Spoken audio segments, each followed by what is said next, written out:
Bonjour et bienvenue à tous dans ce cours de tomographie et méthode algébrique itérative.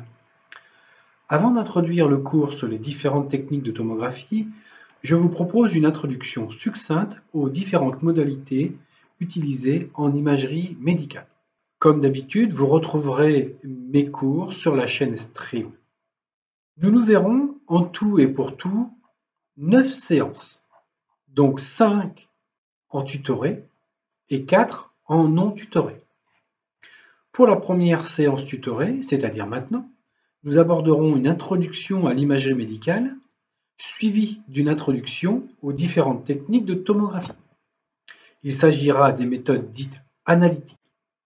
Nous testerons ensemble des scripts MATLAB Octave et vous poursuivrez seul pendant la séance numéro 3, dite séance non tutorée.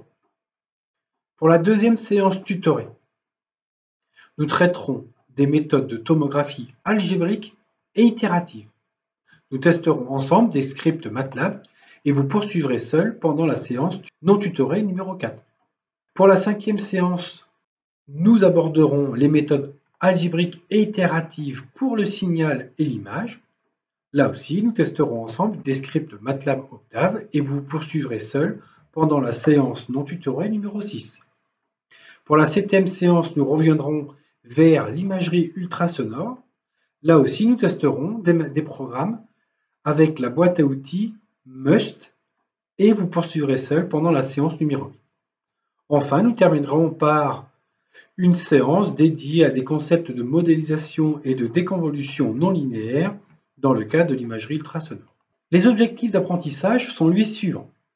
À l'issue de l'ensemble des séances pour cette matière, l'élève ingénieur aura donc une connaissance globale des différentes modalités d'imagerie médicale et nous aurons testé ensemble différents types d'algorithmes de tomographie en vue de mieux cerner les enjeux techniques et technologiques.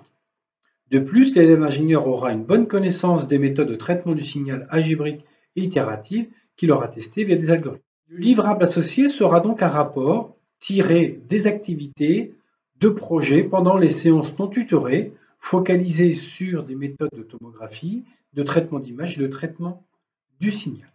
Passons maintenant à la notion d'imageur.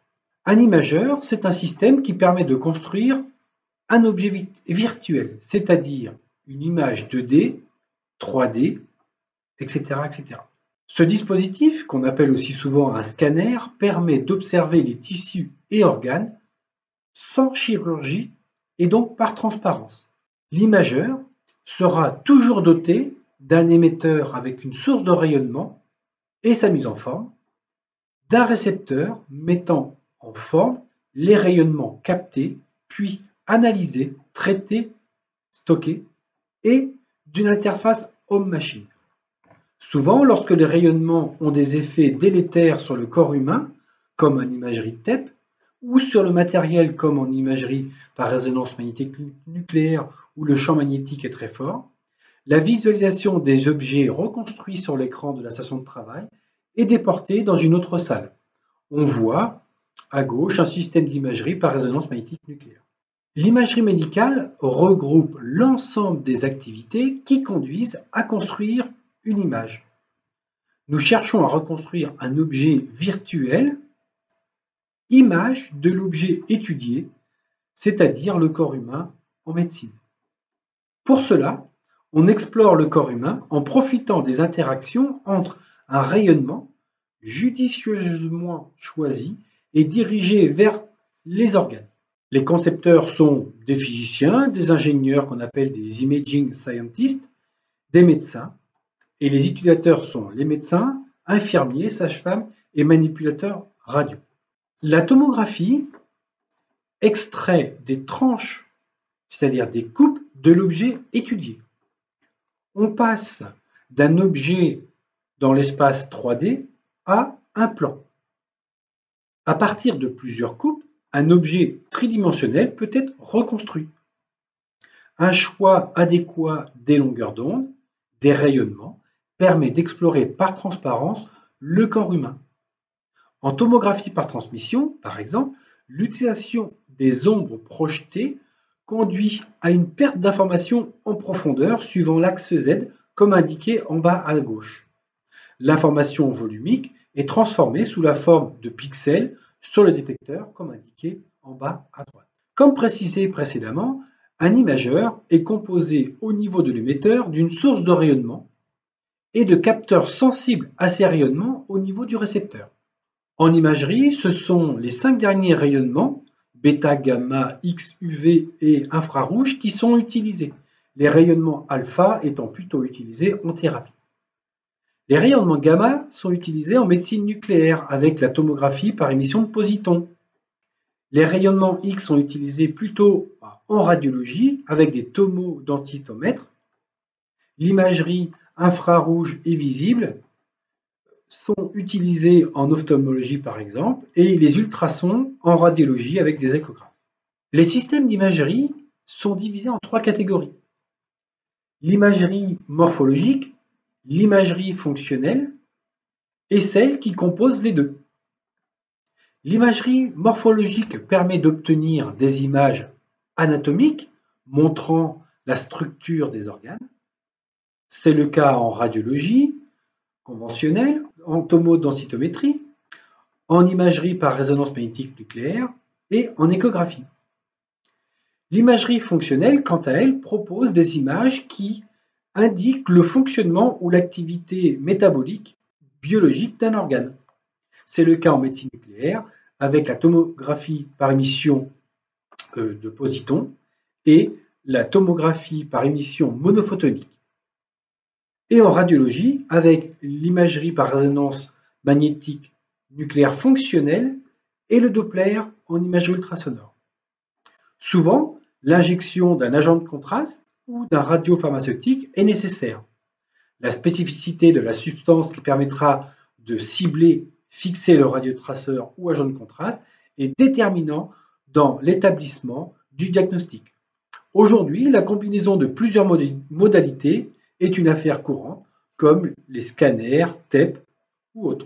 Les 4 principales modalités utilisées en imagerie clinique sont en médecine nucléaire, la tomographie par émission de positons et la tomographie par émission monophotonique, utilisant donc une gamma caméra, et en radiologie, l'IRM, tomodensitométrie et l'ultrasonographie. D'autres modalités sont utilisées dans d'autres services, comme en ophtalmologie, la tomographie par cohérence optique. En cardiologie, on utilise l'électrocardiogramme. En neurologie, psychiatrie, l'électroencéphalogramme. En gynéco-obstétrique, la tomocardiographie. Et en médecine sportive, par exemple, l'électromyographie. Commençons par les systèmes d'imagerie utilisés en médecine nucléaire. La tomographie par émission monophotonique, gamma, repose sur le principe de la scintigraphie à l'aide d'une gamma caméra. La source de rayonnement provient d'un produit radioactif émettant des rayonnements gamma et préalablement injecté. Ce peut être par exemple de l'iode 123 ou du thallium 201 pour ne citer que. Le radiotraceur ou radiopharmaceutique est donc choisi en fonction de ses propriétés chimiques pour se fixer spécifiquement dans l'organisme et ainsi mettre en évidence certains processus métaboliques ou biologiques. À droite, on peut voir une TEMP avec 2 têtes. Chaque tête, gamma caméra, est composée d'un collimateur qui permet la sélection angulaire des photons et de détecteurs à base de matériaux scintillateurs, c'est-à-dire de matériaux qui émettent de la lumière suite à l'absorption d'un rayonnement ionisant. Les TEMP peuvent être composés jusqu'à 4 têtes et les modes d'acquisition sont multiples. Les images obtenues sont révélatrices de l'activité radioactive des molécules fixées et permettent de localiser avec une résolution assez faible les tissus cancéreux représentés en jaune. Le temps d'acquisition est acceptable, il est de l'ordre de quelques secondes. Passons maintenant à la TEP. Comme pour la TEMP, l'imagerie par tomographie par émission de positons nécessite l'injection d'un radiopharmaceutique. Il s'agit souvent du FDG18, c'est-à-dire du fluorodésoxyglucose, qui se fixe au niveau des tissus consommant de grandes quantités de sucre, comme les tissus cancéreux. L'isotope radioactif, en se désintégrant, génère un positon. Ce positon, lorsqu'il entre en collision avec un électron du tissu cancéreux, s'annihile et génère deux photons gamma diamétralement opposés. La couronne de capteurs entourant le patient permet de détecter en coïncidence l'émission des deux photons gamma. La résolution des images TEP est bien meilleure que celle des images TEP. Toutefois, la durée d'acquisition est bien plus longue. Sur l'image indiquée ci-dessus, on voit l'activité radioactive qui s'est concentrée sur le sein gauche et la vessie. Ces images sont issues d'un viewer d'ICOM proposé par la société Keosis. Les deux types d'imagerie fonctionnelle utilisés en médecine nucléaire sont basés sur des rayonnements ionisants. Il faut donc faire attention à la dose reçue afin qu'elle ne dépasse pas la valeur autorisée. Une bonne partie des examens en médecine nucléaire sont orientés pour des applications en cancérologie notamment. Passons maintenant à la radiologie. En radiologie conventionnelle, il s'agit d'obtenir une photo d'un organe ou d'une partie du corps. Cette photo n'a pas été obtenue avec la lumière visible, mais avec un rayonnement X hautement énergétique et donc ionisant la matière. On éclaire d'un côté le patient et de l'autre le détecteur, la pellicule photosensible aux rayons X, récupère par transparence l'image des organes. Nous voyons donc à droite un radiographe qui permet d'obtenir des clichés avec une tête tournante et d'un moniteur mobile. La résolution spatiale est très bonne puisqu'elle est submillimétrique avec un temps d'acquisition quasiment instantané. Nous voyons en bas à gauche l'image d'un bras. Nous voyons en gris très clair les milieux les plus atténuants, comme l'os, l'air étant très atténuant, apparaît en noir. À droite, nous voyons une radiographie des poumons avec la présence de nombreux nodules cancéreux. La radiologie conventionnelle permet donc d'obtenir des images très rapidement avec une faible dose délivrée.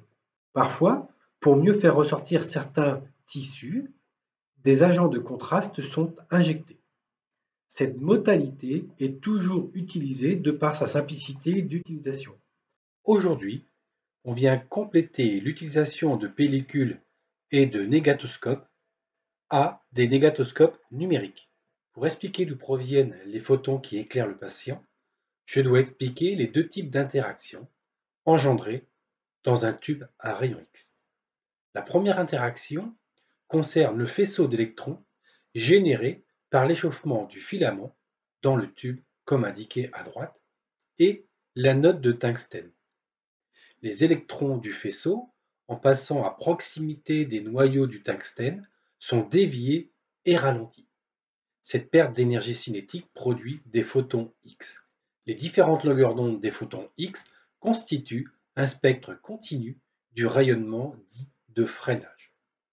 La seconde interaction est une collision entre le faisceau d'électrons et les électrons de l'anode en tungstène. Un électron éjecté est remplacé par un électron de la couche électronique supérieure, conduisant à l'émission d'un photon X. C'est un spectre de ray dont la longueur d'onde correspond au gap d'énergie entre les deux couches. Passons maintenant à la tomodensitométrie, TDM. La tomodensitométrie est une extension de la radiographie conventionnelle afin d'obtenir la reconstruction tridimensionnelle de l'objet étudié. Au fur et à mesure que le chariot avance dans le tunnel du scanner, la source de rayonnement X éclaire le patient d'un côté et les capteurs opposés enregistrent les signaux et les interactions rayonnement-matière. Ici, c'est le coefficient d'atténuation qui est la grandeur physique mesurée. Cette imagerie de coupe permet de reconstruire des objets tridimensionnels. La résolution des coupes est correcte et les temps d'acquisition sont acceptables, même si pour un scanner corps entier, l'examen est plus long. À partir des différentes coupes représentées en gris sur la figure, et d'un traitement d'image adapté, on peut reconstruire des objets 3D surfaciques comme indiqué en haut à gauche, c'est la trachée pulmonaire. Il est donc possible d'explorer le corps humain par transparence. La tomodensitométrie permet assez rapidement la reconstruction d'objets volumiques, permettant une exploration de l'intérieur des organes.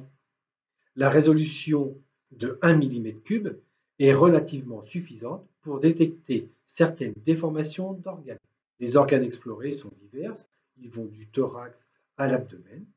La tomodensitométrie est une modalité ionisante qui peut avoir des effets néfastes sur le corps humain ou sur le matériel. Deux effets y contribuent. L'effet photoélectrique provoque chez l'humain une ionisation, non pas pour produire un courant électrique comme c'est le cas pour les cellules photovoltaïques, mais en modifiant les propriétés moléculaires de l'ADN, entre autres. La collision d'un photon X et d'un électron d'une couche orbitale profonde de l'atome du tissu provoque l'éjection de l'électron et l'émission d'un photon qui conduit finalement à l'ionisation du tissu. Pour la diffusion de Compton, une partie ou totalité de l'énergie du photon X est transférée à l'électron éjecté qui était faiblement lié sur sa couche électronique. Un photon avec une autre longueur d'onde est généré. C'est exactement ce qui se passe lorsque les phares d'une voiture éclairent le brouillard, la lumière est diffusée. Passons maintenant à l'imagerie par résonance magnétique nucléaire, l'IRM. Pour comprendre les principes physiques qui conduisent à la réalisation d'une image IRM, je dois expliquer les phénomènes engagés lorsqu'une particule chargée est en mouvement et lorsqu'elle est dans un champ magnétique constant. Revenons au cas d'un noyau chargé positivement qui tourne sur lui-même comme une toupie. Nous savons qu'un champ magnétique est généré. Le noyau se comporte comme un petit aimant. En présence d'un champ magnétique constant B0, dont les lignes de champ sont dans la direction du tunnel de l'IRM, les noyaux aimantés tissulaires s'orientent de façon parallèle et antiparallèle.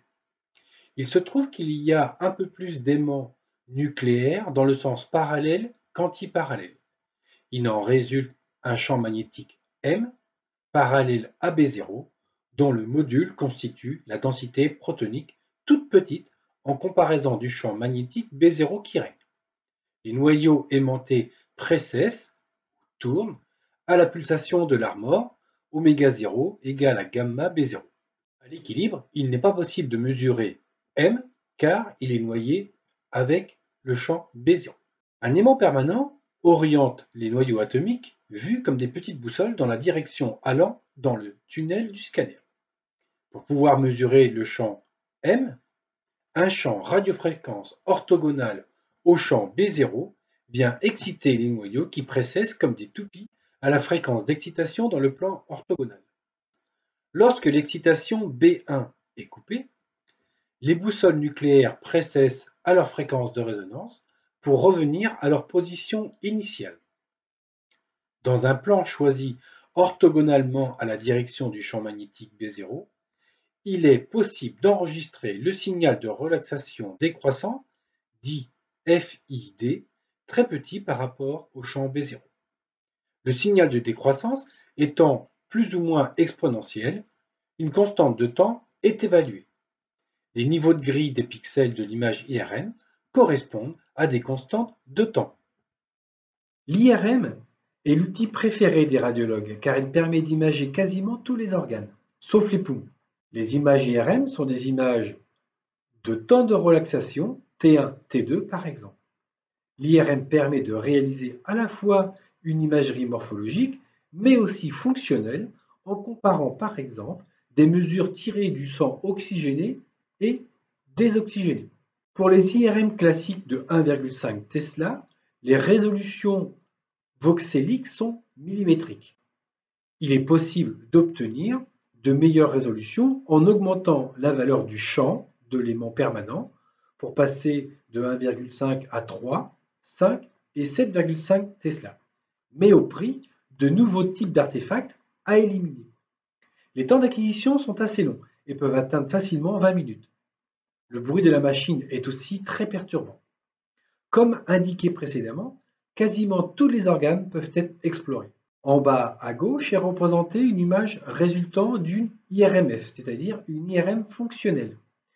Pour obtenir cette image, des stimuli audio sont émis pendant la séquence d'imagerie. Les régions consommant de l'oxygène sont ici éclairées. Au milieu, en bas, une reconstruction de la tractographie est indiquée. Il s'agit d'une imagerie permettant de reconstruire les fibres blanches, c'est-à-dire des autoroutes d'information reliant différentes régions cérébrales, et ceci à partir de voxels orientés, c'est-à-dire possédant un vecteur. Comme on peut le voir, les images obtenues du cerveau, de l'abdomen, du genou sont d'une très grande qualité. Passons maintenant à l'utilisation d'ondes mécaniques inaudibles, les ultrasons. Comme en IRM, cette modalité permet de façon très simple d'allier l'imagerie morphologique et l'imagerie fonctionnelle, et ceci à moindre coût puisqu'il est possible d'obtenir des échographes pour moins de 50 000 €. Aujourd'hui, les échographes proposent plusieurs modes de fonctionnement, notamment le mode brillance classique, le mode Doppler ou déplacement et l'élastographie. C'est une imagerie de coupe. En mode brillance, l'échographie affiche des images d'impédance acoustique ou bien de réflexion-diffusion. Des ondes ultrasonores sont émises dans le milieu et les échos reçus sont analysés pour construire l'image. Les résolutions en contraste et spatial sont bonnes et l'obtention des images sont temps réel. Les modes les plus utilisés sont le mode B, B pour brillance. On voit à gauche l'image d'un fœtus. Le mode TM au milieu pour Time Motion permet de voir les cavités cardiaques se déformer au cours du temps. À droite, le mode triplex qui allie le mode B, le mode sonogramme, c'est-à-dire l'évolution du flux au cours du temps, et le mode Doppler couleur est représenté. Le sang qui s'éloigne est codé en bleu et le sang qui se rapproche est codé en rouge.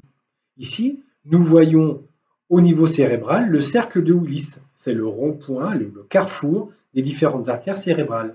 En mode élastographie, en bas à gauche, on superpose le mode B et le mode élastographie dont le module de Young est représenté en couleur. C'est le module d'élasticité. Les tissus durs sont représentés en marron par exemple. Au milieu, en bas, le mode TDI pour Tissue Doppler Imaging permet de coder les mouvements de tissus en mouvement, comme le cœur. En fixant par exemple deux marqueurs de part et d'autre d'une cavité cardiaque, il est possible de vérifier la synchronie des contractions. Cela permet notamment d'identifier les zones infarctées qui ne vibrent plus. Et enfin, en bas à droite, c'est le mode harmonique obtenu par exemple après injection d'un agent de contraste par voie intraveineuse. Celui-ci, après quelques secondes, vient perfuser le cœur. Le mode harmonique permet d'augmenter le contraste. L'ultrasonographie possède beaucoup plus d'avantages que d'inconvénients. Les échographes sont mobiles, non ionisants, ils sont accessibles financièrement et sont utilisés dans bon nombre de spécialités médicales. Le seul inconvénient majeur, c'est que les images obtenues sont opérateurs dépendants. La résolution est bonne, mais pas excellente. Quittons maintenant le domaine de la radiologie et passons maintenant au système d'imagerie basé sur l'utilisation de la lumière. Je présenterai ici que deux méthodes, l'une basée sur la réflexion rétrodiffusion, l'autre basée sur la diffusion de la lumière.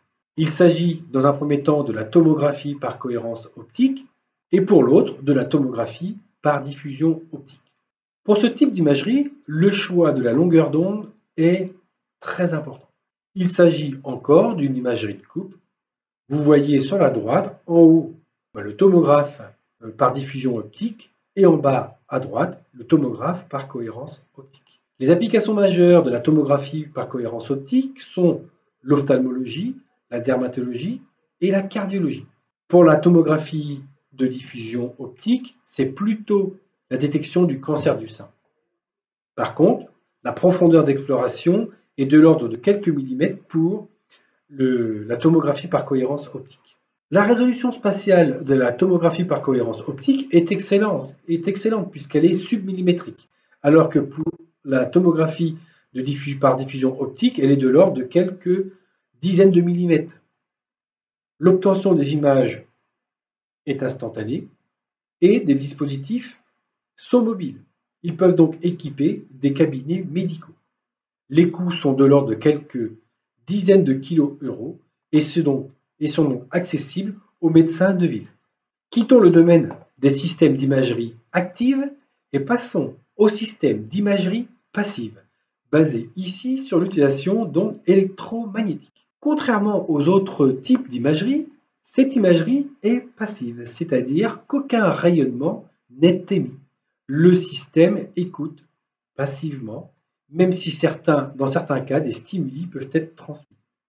Il s'agit d'enregistrer l'activité des ondes électromagnétiques ou électriques en provenance du cerveau, des muscles, du cœur et de l'utérus par exemple. Voici quelques dispositifs.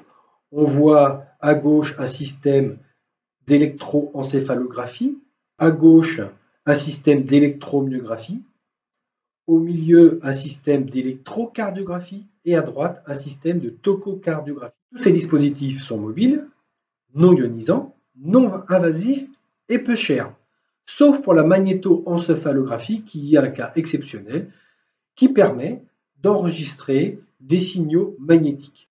C'est souvent le positionnement des capteurs qui prend le plus de temps pour ce type d'activité. La durée des enregistrements est variable. En neurosciences, ces examens nécessitent l'introduction de stimuli et peuvent durer quelques dizaines de minutes.